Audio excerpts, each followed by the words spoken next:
Hi అన్న. Hi. గతంలో అమరావతికి 30,000 ఎకరాలు తీసుకున్నారు. ఇప్పుడు రీసెంట్గా 32,000 ఎకరాలు తీసుకున్నారు. టోటల్ 62,000 ఎకరాలు తీసుకున్నారు అమరావతికి. దీనికి ఇది అవసరం అంటారా? అవసరం అని అంటే అవసరం అనుకోవాలి. అంటే ఒకటి అభివృద్ధి కావాలి అనుకుంటే అవసరమే. అభివృద్ధి అవసరం లేదు, ఎక్కడ చచ్చిన గొంగలు అక్కడే, నేను ఎక్కడే పుట్టాను, నేను ఎక్కడే బతికేస్తాను, నేను ఒక మృగంలా బతికేస్తాను, నాకు ఈ టెక్నాలజీ అవసరం లేదు, నాకు ఈ సమాజం బాగుపడిన అవసరం లేదు, నాకు ఈ డెవలప్మెంట్ కానీ, రోడ్స్ కానీ, బిల్డింగ్స్ కానీ, ముఖ్యంగా ఎంప్లాయ్మెంట్ కానీ, మ్యానుఫ్యాక్చరింగ్ ఇండస్ట్రీస్ కానీ ఇవన్నీ కూడా కావాలనుకుంటే తప్పదు. ఇప్పుడు ఎగ్జాంపుల్గా మనం మాట్లాడుకుందాం. హైదరాబాద్ ఉంది. హైదరాబాద్ మొత్తం విస్తీర్ణం ఎంత ఉంటుంది?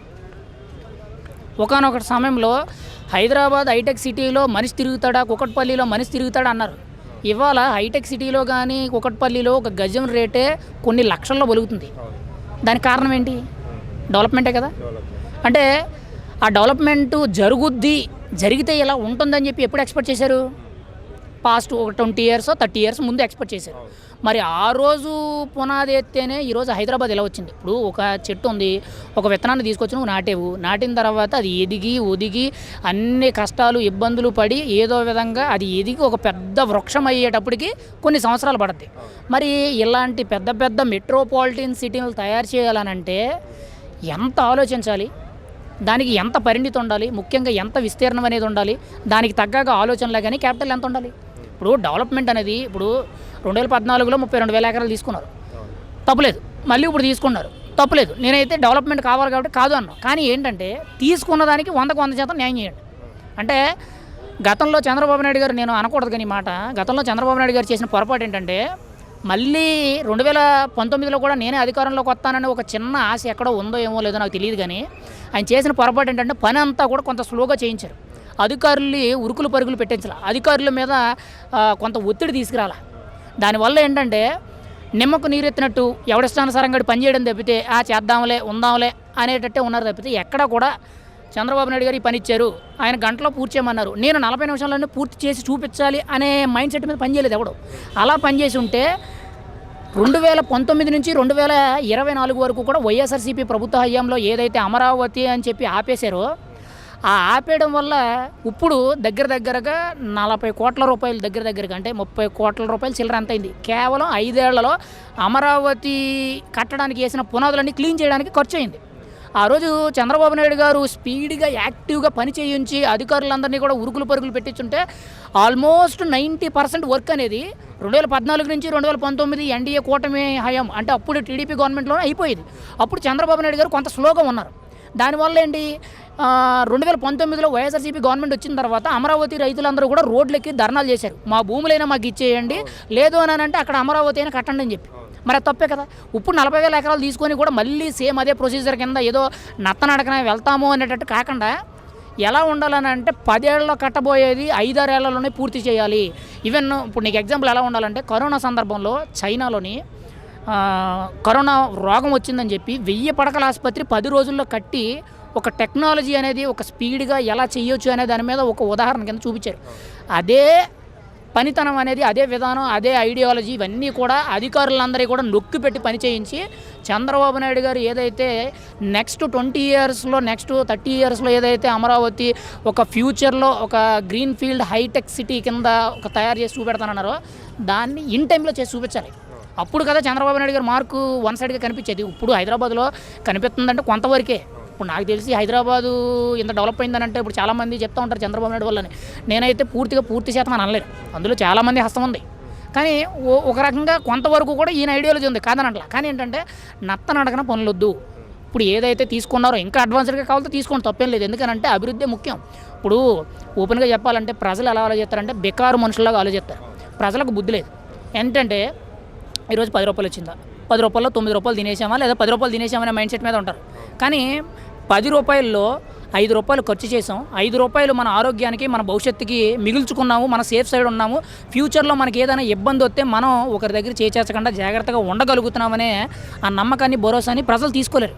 ఎంతసేపు కూడా జోబులోకి ఎంత వచ్చిందా, ఎంతసేపు అది ఖర్చు పెట్టేసామా తినేసామంటే ఆ రోజు ఈరోజు తిన్నామా పడుకున్నామా తెల్లారిందా ఇదే మైండ్ సెట్ మీద బతుకున్నారు తప్పితే ఫ్యూచర్లో మనకి ఇది కావాలి, మనం ఒక ఇల్లు కట్టుకోవాలి, మనం ఈ స్టేజ్లో ఉండాలి, మన పిల్లలు ఈ స్టేజ్లో ఉండాలి, మన పిల్లలు మంచి ఉద్యోగాలు చేయాలి అనే క్యాపబిలిటీతో ఆలోచించట్లేదు. అర్థమైందా? అలా ఆలోచించలేని మనుషులు ఎప్పుడూ కూడా వాళ్ళ బతుకులు వాళ్ళ స్థాయి అక్కడే ఉండిపోద్దండి. ఇప్పుడు ఎక్కువగా మనం ఎదగాలనే మైండ్ సెట్ ఎవరికి ఉంటుంది?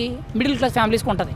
కష్టపడుతూ ఉంటారు కానీ అవకాశాలు ఉండవు. ఇప్పుడు అవకాశాలు లేకపోవడానికి కారణం ఏంటి? డెవలప్మెంట్ అనేది జరగకపోవడం. డెవలప్మెంట్ జరిగితే కదా. ఇప్పుడు డెవలప్మెంట్ అంటే ఏంటి? ఎంతసేపు రోడ్లేనా అని అంటారు. డెవలప్మెంట్ అంటే ఏంటి? రోడ్లు వేయాలి. ముందు ఒక ఖాళీ ప్రదేశం ఉందంటే దాన్ని లేఅవుట్ల కింద విడగొట్టాలి, రోడ్లు వేయాలి, తర్వాత అక్కడ ఇన్ఫ్రాస్ట్రక్చర్ అనేది బిల్డ్ చేయాలి. అంటే వేరే ప్రాజెక్టులకు సంబంధించి కంపెనీలో మ్యానుఫ్యాక్చరింగో ఇంకోటో వేరే వాళ్ళకి మనం సబ్సిడీలు ఇచ్చి వాళ్ళకి అది సదుపాయాలు చూపించి లాండ్ ఆర్డర్ అంతా కంట్రోల్లో పెట్టి పవర్ సప్లై ఇవన్నీ కూడా మనం గవర్నమెంట్ తరపు నుంచి వాళ్ళకి మంచి అవకాశాలు ఇస్తే వాళ్ళు వచ్చి ఇక్కడ ఇండస్ట్రీస్ పెడితే వాళ్ళ వల్ల ఒక 10,000 మందికో 25,000 మందికో 1,00,000 మందికి ఎంతోమందికి ఉద్యోగం దొరుకుతుంది. ఈరోజు 10,000 సంపాదించుకున్నాడే రేపు పొద్దున్న 1,00,000 రూపాయలు సంపాదిస్తాడు. ఈరోజు హైటెక్ సిటీలో చాలామంది సాఫ్ట్వేర్ ఇండస్ట్రీలోనో లేకపోతే మ్యానుఫ్యాక్చరింగ్ ఇండస్ట్రీలోనో లేకపోతే వేరే దాంట్లోనో లక్షలు సంపాదిస్తున్నాడు అని అంటే వాడికి ఒకేసారి రాలేదు కదా. 10,000తోనో 2,000తోనో స్టార్ట్ అయ్యాడు. ఈరోజు 1,00,000 తీసుకున్నాడు, 2 లక్షలు తీసుకున్నాడు, 10 లక్షలు తీసుకున్నాడు. అంటే టైం పట్టింది కదా. టైం పట్టిందని అంటే ఏంటి? డెవలప్మెంట్ జరుగుతుందంటే కదా. డెవలప్మెంట్ జరగాలంటే మనం ఏం చేయాలి? సహకరించాలి కదా. సహకరించగా నాకు పథకాలు రాలేదు, నాకు అవి రాలేదు, ఇవి రాలేదని అంటే నువ్వు ఎంతసేపు కూడా గవర్నమెంట్ ఇచ్చే డబ్బుల మీద ఆధారపడి బతికేస్తావా? నీకంటూ కూడా ఒక బుద్ధి జ్ఞానం లేదా? అంటే సూపర్ సిక్స్ ఏదైతే పథకాలు ఇవ్వలేదని చెప్తున్నారు కదా, మరి గత 5 ఏళ్ళు అవి ఇచ్చారు. ఎంత బాగా బతికేశారు మీరు? వాళ్ళు ఇచ్చినవి మీరు కరెంటు బిల్లు కట్టుకోవడానికి, అవి కట్టుకోవడానికి బాగానే సరిపోయినాయి. మరి మీకు ఉద్యోగాలు ఉన్నాయా? లేవు కదా. మరి ఎక్కడికైనా వెళ్తే మీకు ఏమైనా రాయితీలు వచ్చినాయా? మీకు ఏదైనా ఊరికి వచ్చినాయా? మీకు ఏమైనా కలిసి వచ్చినాయా? కేవలం వాళ్ళు ఇచ్చే డబ్బులు మీరు కుటుంబాన్ని నడుపుకోవడానికి, తినడానికి పనికి వచ్చినాయి. పోనీ అది గొప్ప విషయం అనుకుందా? పోనీ అడిగిన ప్రశ్న ఏంటంటే అమరావతి పనులు స్టార్ట్ అయినాయి అని అడుగుతున్నాను. అప్డేట్ అమరావతి పనులు స్టార్ట్ అయినాయి లేదని మొన్న కదా చూశారు. ఇప్పుడు 40 కోట్ల వరకు దగ్గరగా చిల్లరగా ఖర్చు అయిందని ఏం చెప్పాను. అక్కడ ఏదైతే 5 సంవత్సరాల్లో వేసిన పునాదులన్నీ కూడా నీటితో మునిగిపోయినాయో, చెత్తా చెదారం భ్రష్టు పట్టిపోయినా అవన్నీ క్లీన్ చేయడానికి జరిగింది. ఆ రోజు చంద్రబాబు నాయుడుకి స్పీడ్గా పని చేయించుంటే అసలు అక్కడ జగన్మోహన్ రెడ్డి గారు చచ్చినట్టు ఆ పని కంటిన్యూ చేయాల్సి వచ్చింది. ఆయన 3 రాజధానులు అని చెప్పి ఉన్న రాజధానిని డైవర్ట్ చేసి 3 రాజధానులు అన్నారు. పోరు కొత్త రాజధాని కట్టారంటే అది లేదు. మరి ఇప్పుడు ఎవరైతే ఈ ఉచిత పథకాలన్నీ అడుగుతున్నారో, ఎవరైతే అడుగుతున్నారో మరి వీళ్ళందరూ కూడా మరి 3 రాజధానులు కడతానన్నారు. కట్టారా? లేదు కదా. పోనీ ఎక్కడైనా ఒక ల్యాండ్ ఎక్విజిషన్ జరిగిందా? ఇన్ని 100 ఎకరాలు తీసుకున్నాం, ఇక్కడ కట్టబోతున్నామని ఎక్కడైనా చెప్పారా? లేదు.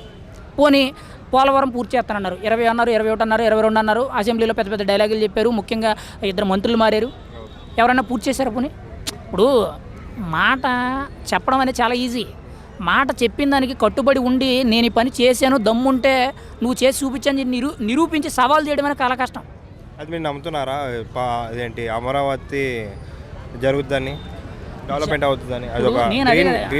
నేను అదే ఇప్పుడు జరుగుద్దని అంటే అది నమ్ముతున్నారా ప్రజలుగా? నేను నమ్మడం అంటే ప్రస్తుతానికి అయితే లేదు. ఎందుకనంటే నత్తనడకన పనులు జరిగితే అలాగే ఉంటాయి. అంటే ఇప్పుడు నువ్వు ఒక ఇల్లు కట్టాలనుకున్నావు అని అంటే ఇల్లు నువ్వు పూర్తి చేసినంత వరకు కూడా నువ్వు బాధ్యత తీసుకోగలగాలి.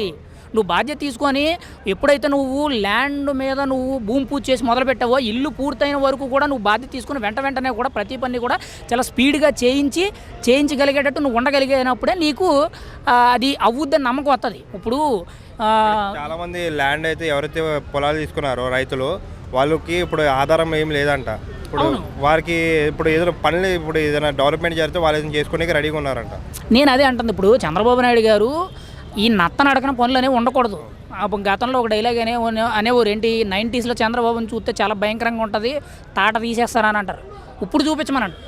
నేను అంటే ఆ స్థాయి వ్యక్తిని నేను విమర్శించే స్థాయి కాదు. కాకపోతే ఏంటంటే ఇప్పుడు ఎంతమంది ప్రజలు చంద్రబాబు నాయుడు కానీ కూటమి ప్రభుత్వాన్ని కానీ పాయింట్అవుట్ చేస్తే ఏం మాట్లాడుతున్నారు, పథకాలు ఇవ్వలేకపోతున్నారు, పరిపాలన చేయలేకపోతున్నారు అంటున్నారు.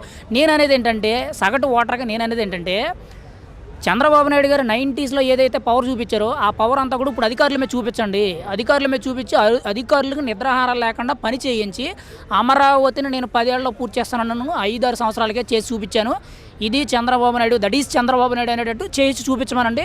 ఆ రోజు ఎవరైతే రైతులు వాళ్ళ భూములు అంటే వాళ్ళకున్న ఏదైతే ఎకరమో 2 ఎకరాలు 3 ఎకరాలు ఏదైతే ఉందో వాళ్ళ ఆస్తులు కాదనుకుని ఇచ్చారు. యాక్చువల్లీ ఇప్పుడు అది కోట్ల రూపాయల ఆస్తి ఊరికి ఇచ్చేశారు. చంద్రబాబు నాయుడు గారు ఏమన్నారు, మీకు అక్కడ ఏదో విధంగా మీకు ఒక ఇల్లు లేదంటే మీకు కంపెనీలో ఉద్యోగాలు ఏదో ఒకటి మీకు అవకాశం కల్పిస్తామన్నారు. ఇప్పుడు చంద్రబాబు నాయుడు గారు ఇలా లేట్ చేశారనుకోండి, ఆ కుటుంబంలో ఉండే వాళ్ళు చచ్చిపోతారు. చంద్రబాబు నాయుడు మళ్ళీ ఏమన్నారంటే మన దగ్గర ఖజానా అయితే ఖాళీగా ఉంది, ఖజానా ఇప్పుడు సృష్టించాలి, అప్పటి వరకు మనం ఏం చేయలేమంటున్నాం. అదే అన్నానండి, ఖజానా సృష్టించాలన్నా ఏది చేయాలన్నా కానీ ఆయన చేతిలో ఉందండి. దట్ ఈజ్ పవర్ అండి. పవర్ చేతిలో ఉంటే వినాశనం చేయొచ్చండి. గత 5 ఏళ్ళు వినాశనం ఎలా చేశారనేది అందరూ చూశారండి. ఆ పవర్ను ఉపయోగించుకొని రీక్రియేషన్ ఎలా చేయొచ్చు అనేది చేసి చూపించానండి. కానీ నేనేమన్నానంటే చంద్రబాబు నాయుడు గారిలో 90s చంద్రబాబు నాయుడు గారిని, వింటేజ్ చంద్రబాబు నాయుడు గారిని తీసుకురండి. నేను చెప్పేది అది. అంత స్పీడ్గా పని జరిగితేనే ఇప్పుడు హైదరాబాద్ని మనం ఏదైతే చూస్తున్నామో మెట్రోపాలిటన్ సిటీ కింద దేశంలోనే 5 మెట్రోపాలిటన్ సిటీల్లో మన హైదరాబాద్ కూడా ఒకటి కావడం, అతి పెద్ద నగరం కింద ఉండడం, కొన్ని కోట్ల మందికి ఈరోజు హైదరాబాద్ అన్నం పెడుతుందంటే కారణం డెవలప్మెంటే కదా. ఈరోజు ఇక్కడ అన్ని సదుపాయాలు ఉన్నాయి, ఎక్కడెక్కడి నుంచి వచ్చి బతుకుతున్నారు కదా, ఎక్కడికి వచ్చి బతుకుతున్నారు. దాని అంతటి కారణం ఏంటి? చంద్రబాబు నాయుడు ఆ రోజు అంటే పూర్తిగా కట్టారని నేను అన్నాను, కానీ ఎంతో కొంత ఆయన విజన్ అనేది ఆయన మైండ్ సెట్ అనేది ఉంది అందులో.